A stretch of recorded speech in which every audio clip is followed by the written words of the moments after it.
Olá, meu nome é Gabriel Edmundo Souza Rocha e esse é meu trabalho final de bioinformática na luta contra o câncer. Bom, antes de sabermos como a bioinformática pode ajudar-nos na importante luta contra o câncer, aqui vai um pequeno contexto do que é o câncer. Tudo começa com uma única célula, sofrendo mutações somáticas normais. As mutações somáticas são a denominação que se dá para as mutações que as células que formam os tecidos e órgãos sofrem. Bom, depois de sofrer essa mutação anormal, a célula começa a se dividir, podendo originar uma neoplasia benigna ou maligna. Bom, a neoplasia ou tumor benigno tem células que se assemelham muito às nossas células normais e ele tende a crescer de forma lenta e local, sendo assintomático na maioria dos casos.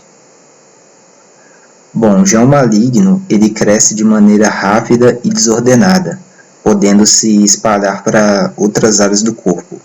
É o que nós chamamos de metástase, quando uma célula cancerígena maligna entra na corrente sanguínea, estando em uma determinada parte do corpo, vai para outra parte e começa um outro tumor que aparentemente totalmente desrelacionado contigo.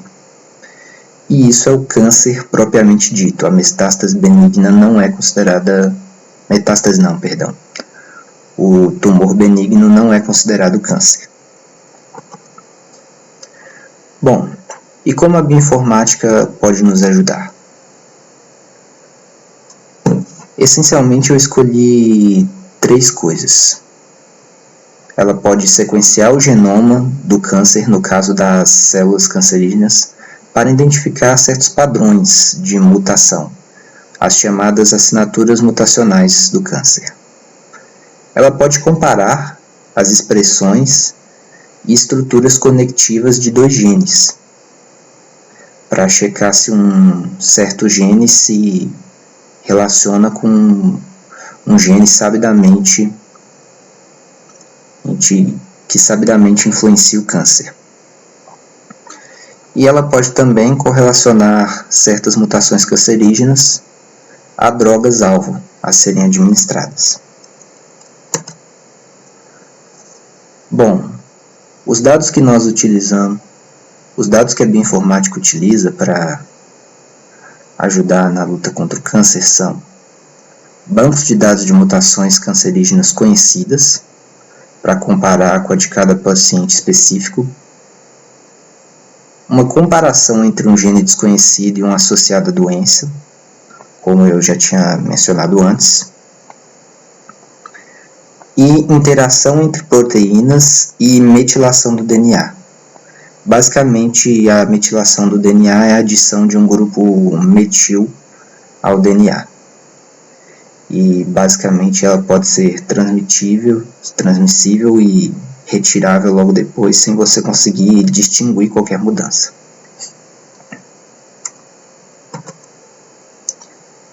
Bom, quais são as ferramentas, então, que se pode utilizar para trabalhar em cima desses dados? Temos o NERI, que é basicamente uma ferramenta que integra dados de expressão gênica, de redes de interação entre proteínas e dados de estudos de associação, ou seja, genes sabidamente associados a uma determinada doença, no caso câncer, para identificar novos genes que também podem estar associados à enfermidade, em análise, no caso, novamente, o câncer. Temos também o QCI Analyze e o QCI Interpret. O QCI Analyze ele é basicamente uma ferramenta que, depois que os dados são sequenciados, o QCI Analyze decodifica a informação, podendo fazer diversos filtros de interesses. E logo depois disso e de mais uma rodada de testes, esses dados são enviados para o QCI Interpret. O QCI Interpret ele basicamente pega esses dados e compara com os bancos de dados de mutações cancerígenas conhecidas que eu citei antes. E ele consegue correlacionar tal mutação do câncer que o paciente, que o objeto de pesquisa em questão tem, com uma droga que sabidamente consegue ter um resultado positivo no combate daquele câncer. Ou seja, é uma ferramenta que consegue individualizar bastante o tratamento, o que é uma abordagem bem interessante.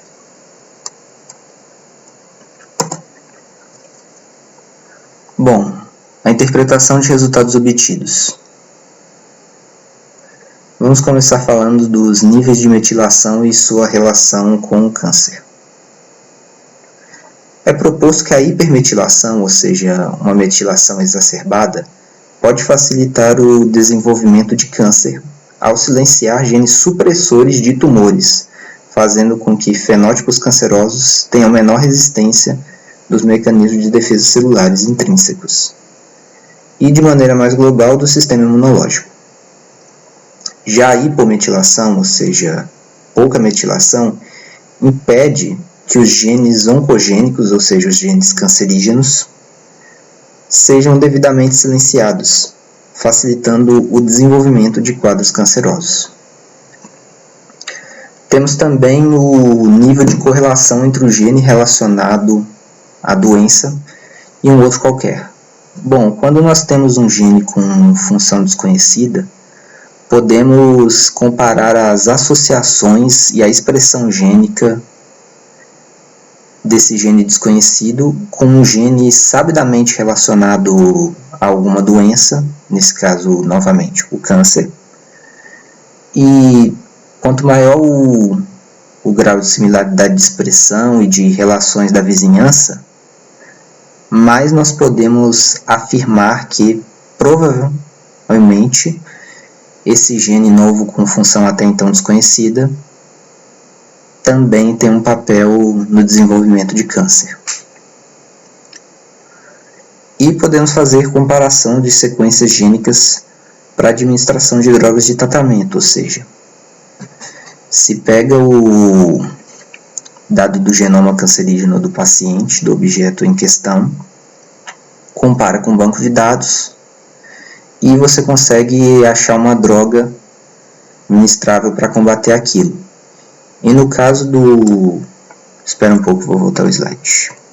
Do QC Interpret, além disso, dessas drogas padrões, ele te dá uma lista de estudos em aberto sobre novas drogas que estão sendo testadas na luta contra o câncer. Então, se a sua mutação for desconhecida, você pode tentar procurar essas novas drogas apresentadas.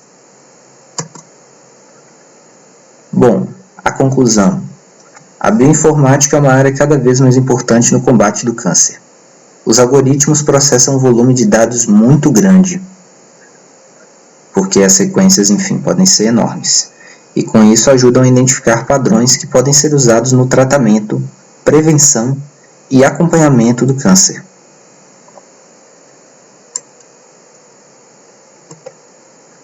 Bem, aqui as referências bibliográficas que eu usei.